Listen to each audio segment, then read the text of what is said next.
Available online, murang foldable na bisikleta with free helmet pa. Pero matapos mong mag-add to cart at magbayad, sumemplang ka na agad. Dahil ang online seller, isa palang online scammer.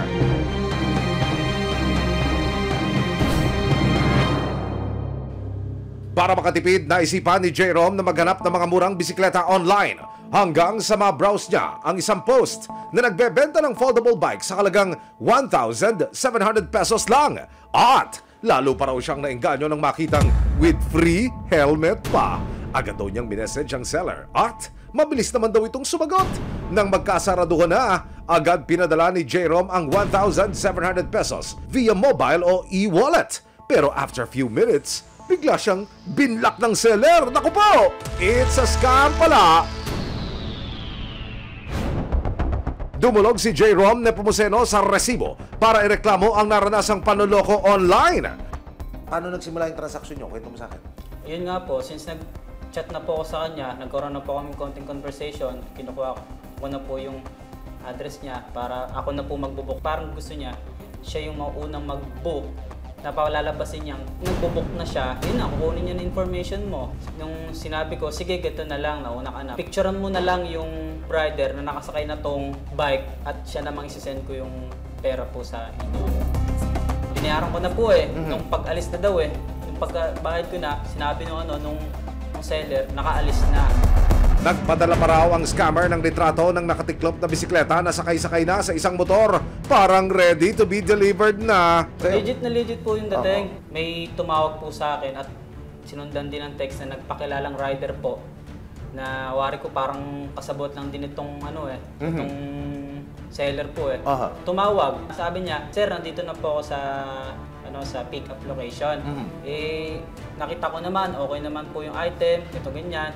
O sige po, gato na lang, pakisakay na lang po. Pero nang tawagan at tanungin na raw ni Jerome ang seller kung nasaan ang rider, naku! Nang ghost rider na ba? Tapos wala na, hindi na po yung sumasagot. Sabi ko, "Ma'am, kamusta na po?" Wala na po, hindi niyo na po ina-entertain po nun. Ang 1,700 pesos inutong pa raw pala ni Jerome sa kanyang bayaw. At ano po ngayon ang naramdaman ninyo? Talagang disappoint po kasi buo yung loob ko na na binigay dun sa tao po Pero hindi tumigil si Jerome para sikaping mabawi ang pera niya. Tinawagan niya ang number na pinadala niya ng pera. Dito niya napag-alaman na sa isang sari-sari store pala nakarehistro ang e-wallet number. Ayun po talaga yung pinagsendan ko "Ma'am, kasi nagsend po ko ng 1,700 yan." Ang sabi niya, may nagsend nga yan, pero naklin na rin yan kanina. Sabi ko, "Ma'am, para po kasing naloko ako. Kilala niyo ho ba yung nag-claim dyan?" May nagpunta dito, 2 tao, magkaangkas sa isang motor. Yung babae po ay angkas, ang lalaki naman siyang driver. Sabi ko, "Ma'am, baka kilala niyo po?" Hindi ko kilala. Tapos sabi ko, "Ma'am, tulungan niyo po ako. Malamang po, ako po yung nais." Para matulungan si Jerome, pinadala ng may-ari ng tindahan ng closed-circuit television o CCTV footage kung saan makikita ang isang babae at isang lalaki na nag-claim di umano ng 1,700 pesos na ipinadala ni Jerome bandang 5:30 ng umaga nitong November 15, 2023. Ano ang matutuklasan niyang laman ng CCTV? Siya na kaya ang taong nanloko kay Jerome? Bumili si Jerome ng isang foldable bike online sa halagang 1,700 pesos. Pero ang seller, isa palang scammer. Dahil matapos niyang ipadala ang pera, hindi na ito nagparamdam. Jay, may dala kang mga resibo, yung pruweba ng iyong reklamo. Opo, hindi. Ito yung gulong. Opo. Ito yung rider, naka-helmet pa. Opo. Sabi ko, picturean mo yung rider na nakasakay na at siya namang isisend ko yung pera. Natunto ni Jerome ang tindahan kung saan kinash out ang ipinadala niyang pera. Ibinigay rin sa kanya ang kopya ng CCTV ng mga taong kumuha ng ipinadala niyang 1,700 pesos. At nang silipin ang kuha ng CCTV, kitang-kita ang mukha ng lalaking nagka-cash out ng pera ayon sa tindera. Gamit daw ng mga ito ang reference number ng payment ni Jerome. Kinuha ang pera bandang 5:30 ng umaga nitong November 15, 2023. Tinatanong ng may-ari ng tindahan o yung bantay po noon, sabi niya, "Anong pangalan mo?" Hindi binibigay po. QR lang po talaga. Doon na po natapos yung transaction nila. Ito bang seller na ito, palagay mo, unang beses niya itong ginawa sa'yo? O meron na siya na biktima noon? Sa palagay ko po, hindi. Tama ang hinala mo, Jerome!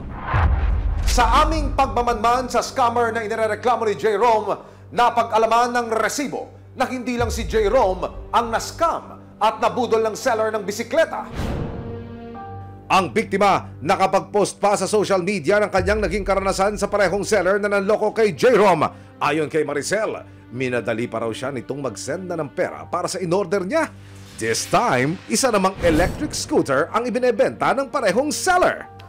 Yung bike ko na yun, bibili ko sana para sa anak ko na 5 years old. Inaapuran niya ako na mag-settle ng payment dahil marami daw nag-aabang para sa item na yon. Tulad ni Jerome, pinadalan din daw ng seller si Maricel ng larawan ng rider na magde-deliver ng electric scooter. Uy, always prepared, ha? May pinicturan po siya na nakakarga na sa motor yung item. Kaya naniwala naman sir ako na legit talaga siya. Kasi may kasabot pa siyang rider. Sumunod nagpadala na raw ng 2,200 pesos online si Maricel at pagkatapos, pinlock na siya ng scammer. 3 hours na, wala na. Nung tinracer namin pinapatrace, parang tindahan lang daw sir yun. Sa Imus naman siya nakalocate. Ang gusto ng mga naging biktima, mapanagot at matigil ang ginagawang panloloko ng online seller. Agad nakipag-ugnayan ang resibo sa National Bureau of Investigation o NBI. Kasama ang resibo, kinuna ng salaysay si Jerome tungkol sa naranasang pambubudol.